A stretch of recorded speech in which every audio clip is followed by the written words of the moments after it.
My name is Piotr and I build root guitars.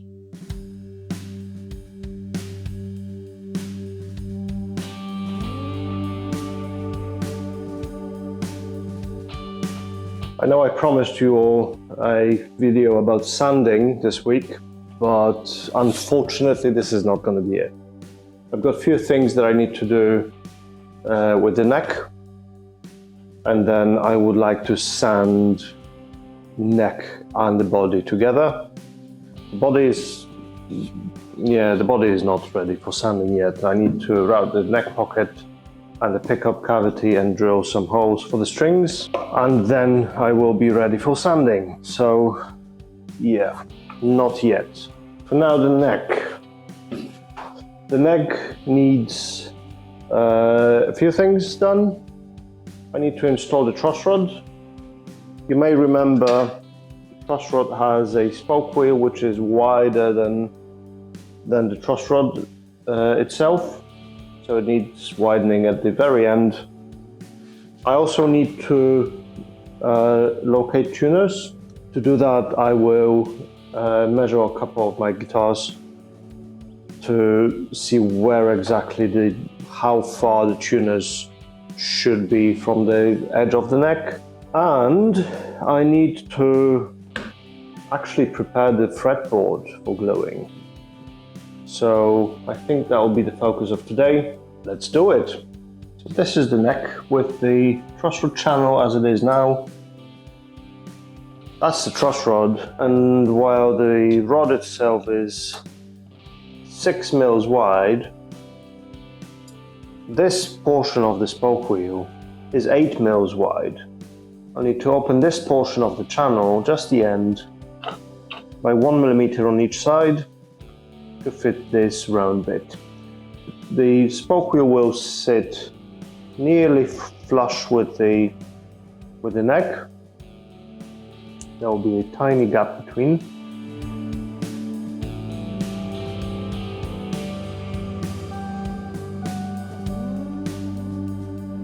I've got my two trusty chisels. This one, that's the 3 mil chisel that I used before, and this is like a 19 mil chisel. It needs, well, not sharpening, but stropping.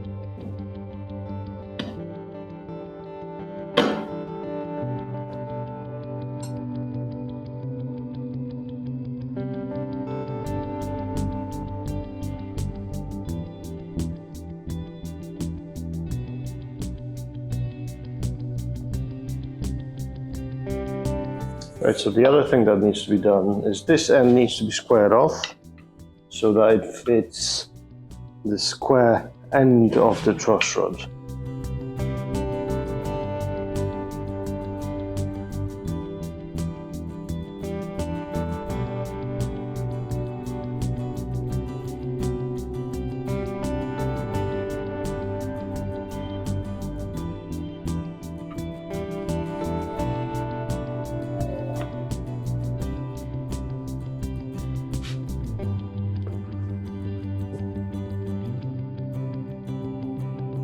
Right, so this is what I wanted to achieve.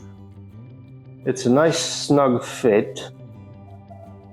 This end fits nicely. It's a bit wider, so it needed some chiseling. There's a tiny gap between the wheel and the neck. And this sits just below the surface. It's not sticking out at all anywhere. So this is perfect. It's not going to rattle because it's not loose. Yeah, that's exactly what I wanted. Please excuse the noise outside. Like this, if you can hear it. Some heavy machinery. Nothing I can do about it. Second thing I need to do with the neck before I move on is locating the tuners. And to do that, I need to make sure that strings will go straight out of the nut, not at a weird angle. I can't stand necks with strings going off at an angle. And to measure that properly, I'll need to set the spacing in two places, at the nut and somewhere along the neck, and then draw the strings, how they will go off the nut onto the headstock. That way I can have a straight line for each string and I can locate where the tuner hole should be. Okay, so I measured a few guitars. I'll take this truss rod out for now. I measured a few guitars that I have, and they all seem to have the same spacing on the nut, which is 3 mils on the treble string, on the high E, and 3.5 to the center of the string for the low E. So in the 10 through 46 set, the low E is about 1 mil thick. That would leave a 3 mil gap between the edge of the string and edge of the neck, which is perfect. I will set it to 3 mil for the high E,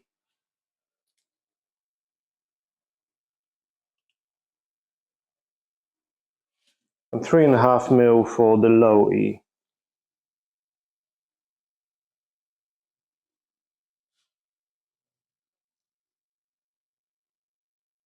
So that measurement goes along the entire neck, and I can just copy it here. This is 3.5.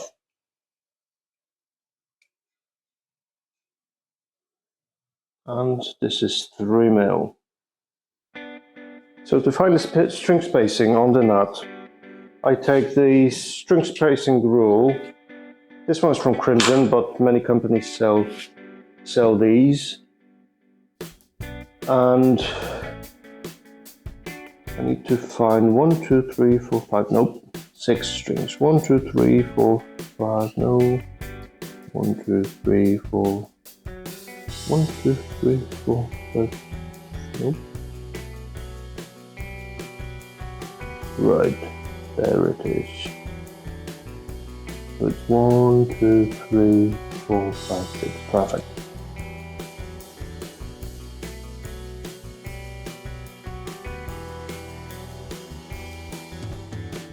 That's the spacing. 1, 2, 3, 4, 5, 6 strings, that's correct. I need to do the same thing here, further down the neck.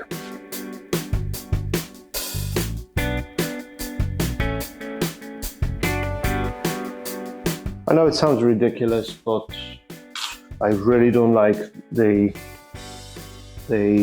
flat headstocks to have an angle behind the nut. It's just one of those things. So there are two schools of doing that. One is even spacing, where you set the distance between the centers of each string and keep them even. And then this method, which gives you compensated spacing. So when you look at a guitar, at the nut, you've got even gaps between the edges of the strings, and there is a huge discussion which method is better. I think it doesn't really matter, because those distances are tiny, and I don't think it makes enough difference to feel it, or to, you know, I think it just looks better when the spacing is compensated. Now I need to draw the strings all the way off the headstock. That way I will have the location of the tuner. That's one string, that's the high E because the headstock is flipped. It's not the left-handed guitar. That's not how I was taught to do that. I was taught to use the template because the neck template has the tuner holes already in place, but from experience I know that this does not always work and that just doesn't look right. So I'd rather find my own spacing, and then there's only me who I can blame for messing it up if I do. I don't really have to draw the strings all the way through, but I like to see it, so I do it. Right, so the next measurement is how far down the tuners will sit. It's quite an important measurement because it will show us how much of the tuner will stick out. These are right-handed tuners, these will not be on this guitar, just for reference. And I've measured a few tellies and they all seem to have 16 mil to the center of the tuner post. I'm going to measure 16 mil and make a line. Yep. And right now we have these points where these lines cross. So this is the center of the post and this is the center of the string. So they meet in several places here, which is not where the center of the post will be. And that is because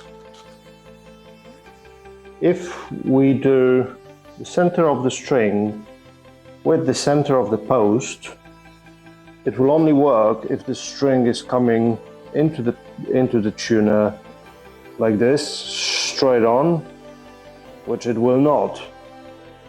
It will be wound on the post. We need to move that half the thickness of the string post, which in case of these tuners is 5 mil.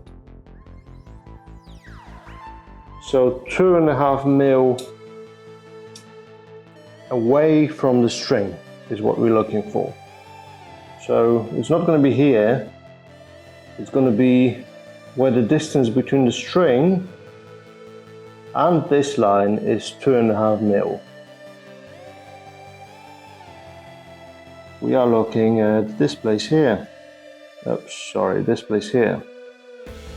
I will place the post roughly on the line, and no, I'm not happy with it.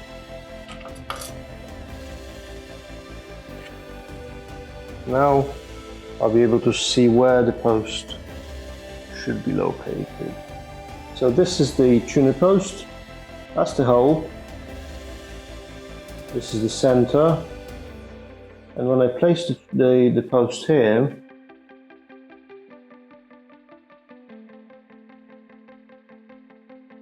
that string here will come in and will wrap on the narrower part of the post.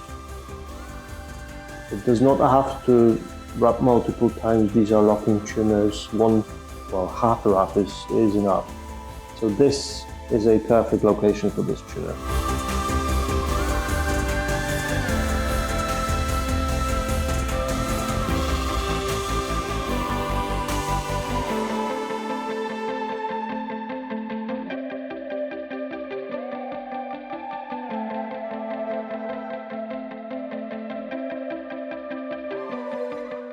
Hang on, does it look good? Does it look right?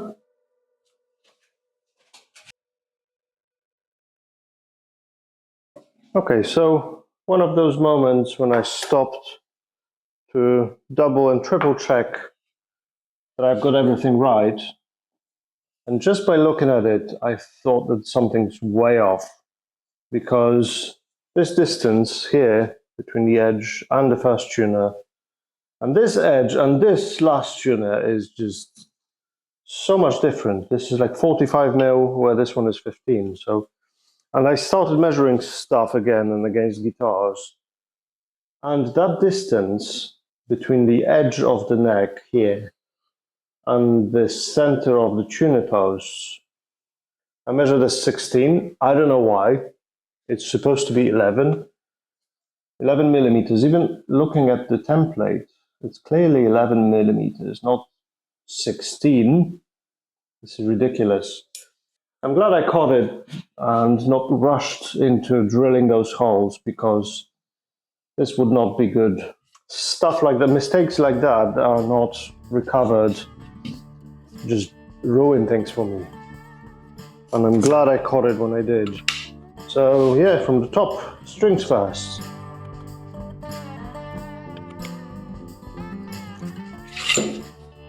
Right, so the strings are marked.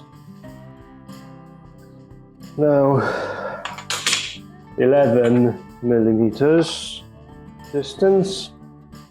This is 11. Oh my god, this is so different.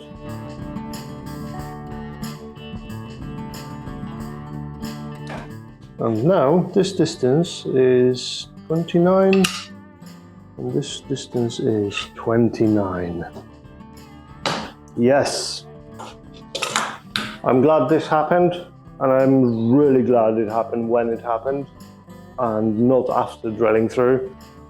This just shows me how important it is to measure twice and cut once, because errors like this cannot be recovered from, nicely at least.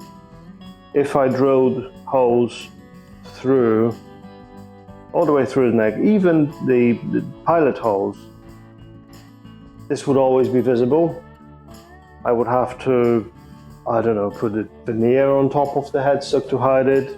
The back, it could look ugly, but yeah, it would be visible. So, you know, there's no good way to recover from this. So, especially with tasks like this, where there's no going back after you've cut it or drilled, it is especially important to measure twice, look at it, step away, think about it, and then decide if this is the right way to go.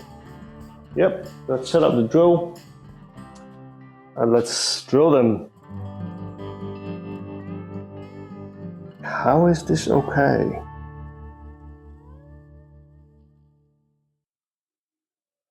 How is this okay?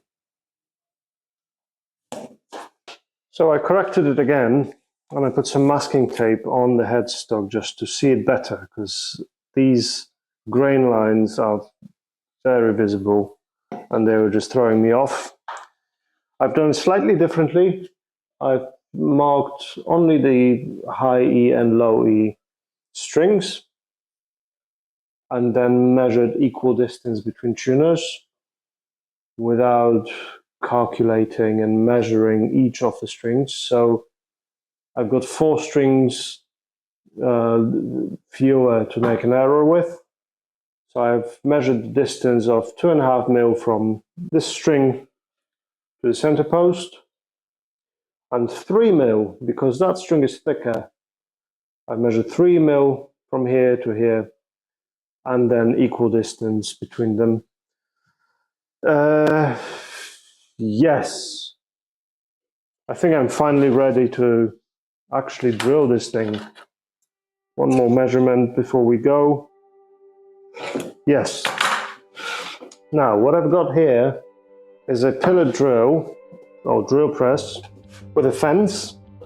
So this is a straight line, and this part of the neck, which is straight, is sitting on it. And what this allows me to do is to get the perfect distance from the edge every single time.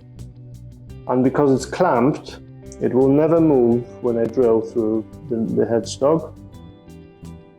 And I can push the neck against the fence to stabilize it.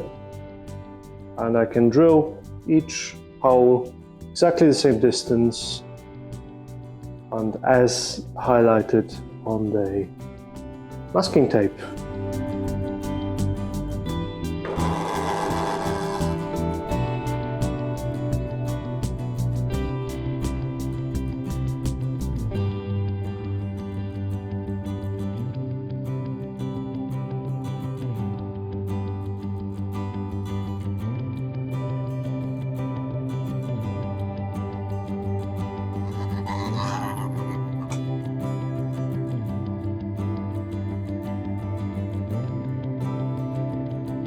And there you go. Perfect. So these tuner holes, well, pilot holes for tuners, are now drilled. Very happy with them. And what I need to do now is to start preparing the fretboard. And I've decided I will use the royal black wood for the fretboard. And I need to plan it really well, because I only have one of those. I need to pick up a side that I want to use. So I think there's more flame on this side. I don't think it will be visible on the camera, but there is some figure in here. And there's more of it on this side. So this is the top. Classic telly is 21 frets. In this case, there'll be 22 frets. 22nd fret will need to be, oh, okay. This is a fret marking ruler. It's got 4 scales, 25.5, which is what we use here. There's 25 used by PRS, 24 and something. This is the Gretsch, I think, scale, and this is Gibson scale, 2475. We're using 25.5, which is this side. And when I align it with a nut here, we end up with the 22nd thread like a millimeter off the edge of the fretboard, which is no good because we've got a spoke wheel which will sit nearly flush with the end of the neck. So this is where the fretboard will end. We need to move it up just a bit so that the fret has some meat to hold on to and not rip the wood at the end. There will be an overhang of the thickness of the spoke wheel, but the spoke wheel itself will be exposed. There won't be much wood between the fret and the hole for the spoke wheel. So I need to consider that. Right, so according to the plan, 3 mil is how far the center of the fret is from the edge of the neck. So this is exactly what I'm going to do. So this is a tele fretboard template, and I need 3 millimeters. This is 3. And this is where the last fret will be. This is the 22nd fret. What I need to do is to mark a new nut location, which is how far off? 2 mil from the original one. Here's the original nut, and here's the location for the new one, which, if we align this 25.5 scale with the nut, that's exactly 3 mil at the end of the neck. Let's mark the new nut line. And here's the new nut. I found a center line on both ends based on the actual neck dimensions now, and I will use both ends to line up the fretboard on top of it. What I'll do is I will mark 15 mil beyond the knot line, the new knot line, into the headstock. Template says 10, but I'm going to leave more than that. I'd rather chop it off later than leave a gap. But 15 mil from the knot line is here, and this is where the edge of the fretboard will be. Okay, so center line is aligned on both ends. I will mark the fretboard, the neck shape around it, and also I will mark where the neck ends and where the fretboard will have to end.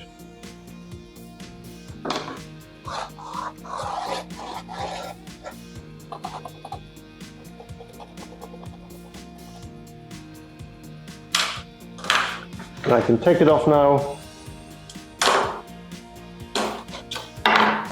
and this is how the neck is marked on the underside of the fretboard. Based on the center line and the marks for the end of the fretboard, 5 mil from the end of the neck, I will make a line where the fretboard will be cut off eventually.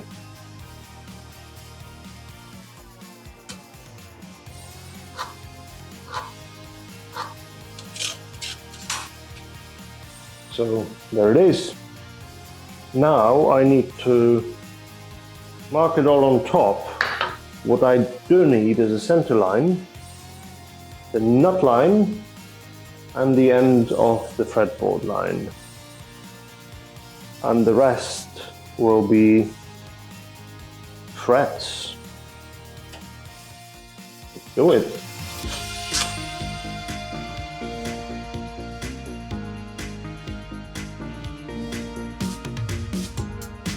And here's the center line.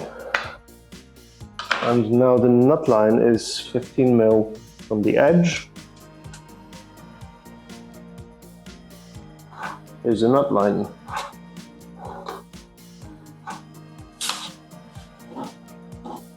Okay, so we've got the knot line 25.5, which is this side, 22nd thread, 22nd thread is here. What I want to do now is mark the frets, and this will be a very precise operation. So this is the center line, this is the knot line. I will mark it with a scalpel blade, just to make sure that it is absolutely spot on.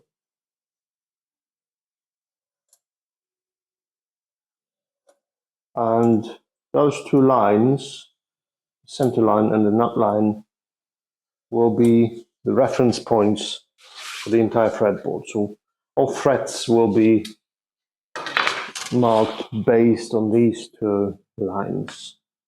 I don't want to press the scalpel in. I'd rather do a few light passes than fewer stronger ones, because when you press the scalpel blade in, it tends to wander around and you end up with wavy lines. 25.5 scale length. Here it is. Now each fret needs to be marked on the center line precisely.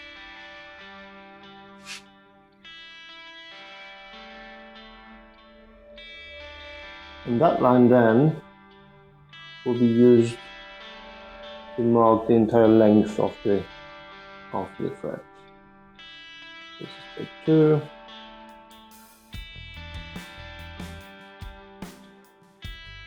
Three.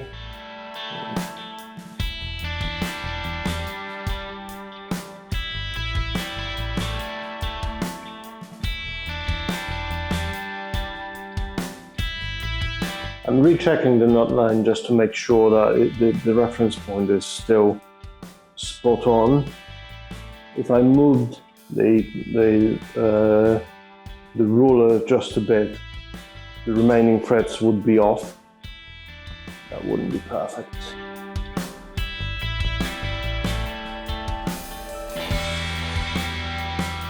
And the 22nd thread, the last one. There you go.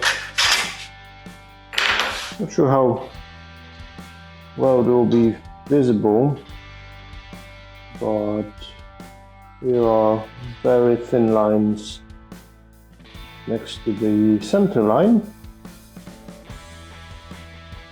And those are the threads. What I can do now, put my blade in the cut that I previously made, set the protractor against it, align it with center line perfectly, otherwise I'll be making fun thread guitar. And now I can cut the thread. Few light passes. I'm not pressing the scalpel blade much. I'm pressing a little bit, but not much. Oops. Here's the thread. Thread number 1. 21 to go.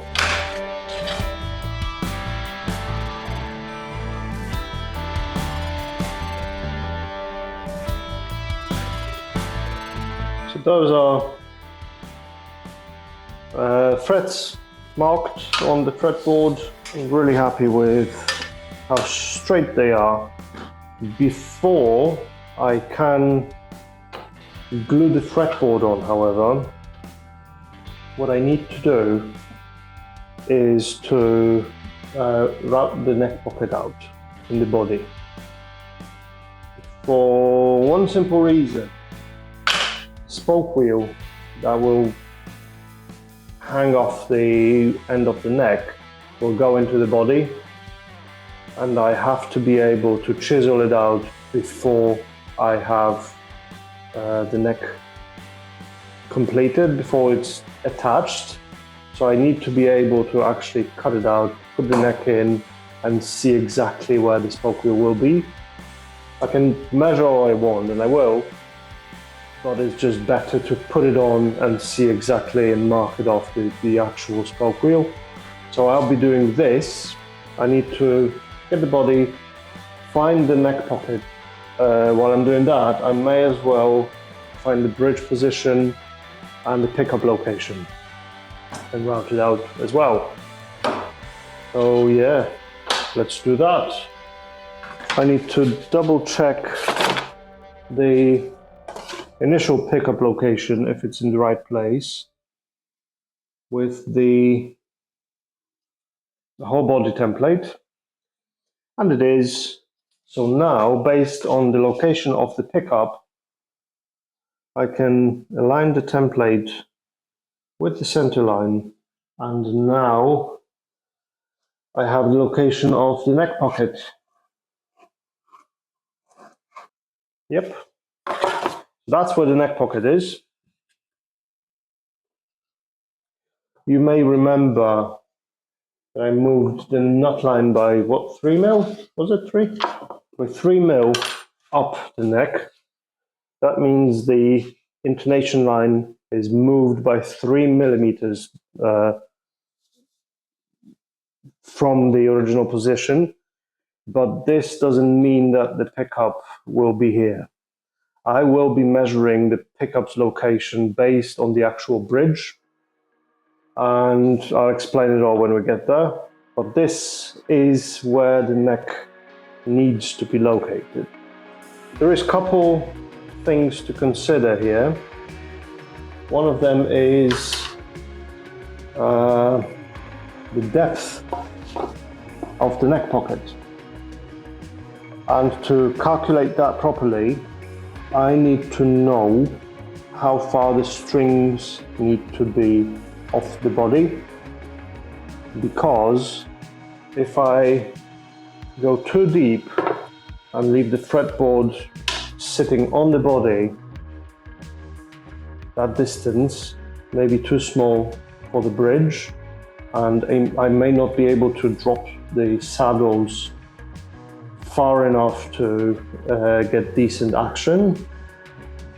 Also, if I don't go deep enough and have the fretboard sticking out too far, I will end up having a weird angle at the saddles.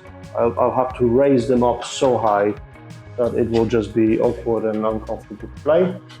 So to do that measurement, to know exactly how far the strings need to be from the body, I need to measure the bridge. And here's the Goto bridge that I bought. If I drop the saddle almost all the way, it can't be sitting on the plate. It needs to be raised on the adjustment screws just a bit. I will be able to measure the thickness of the bridge with the saddle at the edge. Oh, fly. Very nice. Welcome to Australia. This seems to be 9.5 millimeters. 9.5 millimeters. Fretboard is 6, and this measurement will go down a tiny bit, maybe by 0.5 millimeter. Not much though. I will not be really taking off the material off the top. I will be rounding it off with the radius, but not from the top really. So we've got 6. We need to add the thickness of the fret wire. So the fret height would be about 1.5 millimeter. That's the minimum that we need to have. So it's 9.5 is the minimum height of the bridge, and we have 7.5 mil on the fretboard with the frets installed. 7.5. So we've got 2 mils missing. We need to lift the fretboard off the body by 2 millimeters. So to do that, I'll take the thickness of the neck blank, which is 20.5. Minus 2 mil there needs to stick out is 18.5 millimeters from the body. So 18.5. If we go from the template, it's 24.5 because this is 6 mil. Let's attach the template, of course with masking tape and super glue. The alignment is very, very important here.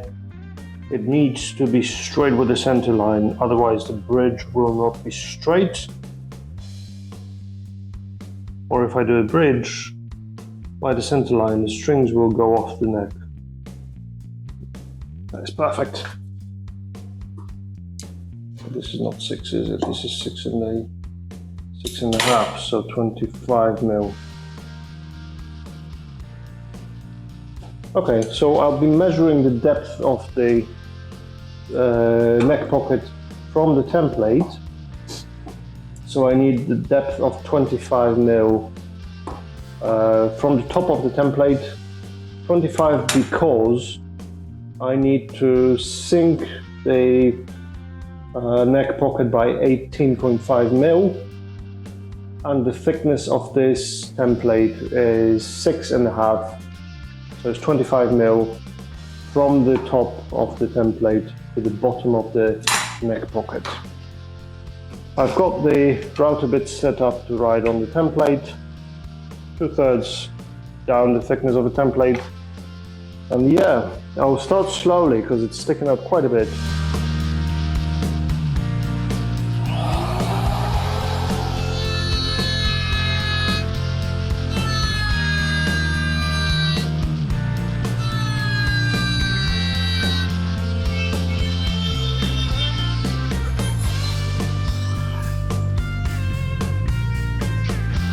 Okay, that's the first pass. The depth is now 16 mil out of 25, so quite a way to go. This works well. The support is needed. I even say it's critical because the neck pocket needs to be absolutely flat. If it's not, the neck will not sit flat in it. I need to use the longer router bit and keep riding on the template only. Otherwise, I will destroy this template.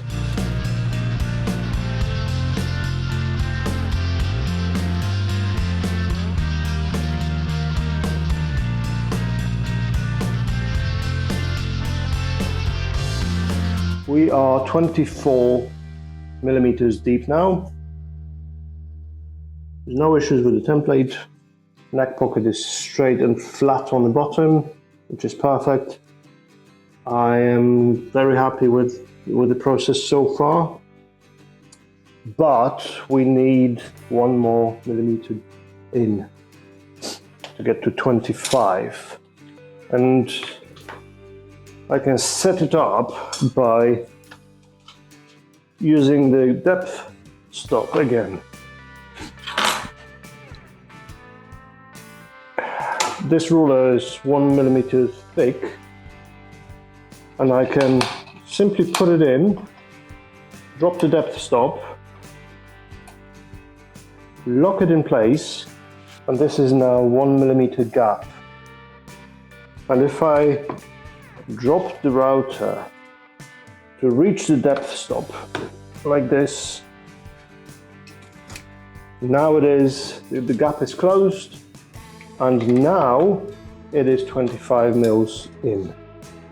Yeah, so it's 24 minus plus the ruler, so 25 mil from the router base to the end of the router bit. 25 mils, spot on. This is amazing. Now the moment of truth. Yep. That fits really nicely. Yeah. I'll carry on marking the bridge, and then I will route the bridge cavity, the bridge pickup cavity, next week when I can actually breathe in here. So that'll do for today. Thank you so much for watching. Thank you for sticking around. And I'll see you next time. Thank you. Love you. Bye.